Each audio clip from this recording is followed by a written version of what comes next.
उनकी शान, जो है शान पाकिस्तान। हम बढ़ाएंगे उनकी शान, जो है शान पाकिस्तान। हम बढ़ाएंगे उनकी शान, जो है शान Pakistan. National youth award, national youth award, national youth award. Minhaj youth league, Minhaj youth league, Minhaj youth league. Pakistan जिंदाबाद, मिनहाज यूथ लीग जिंदाबाद।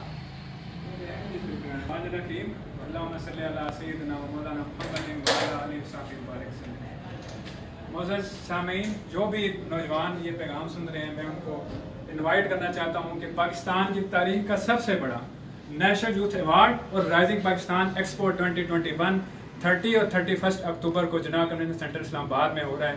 सदर पाकिस्तान डॉक्टर आरिफ अलवी साहब उसमें शरीक हो रहे हैं। मुल्क पाकिस्तान की नामवर शख्सियात और मोर देन 600 जो नेशनल और इंटरनेशनल लेवल पे टॉप कर चुके हैं नौजवान, वो शरीक होंगे।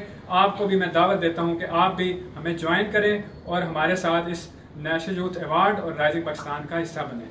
Thank you very much.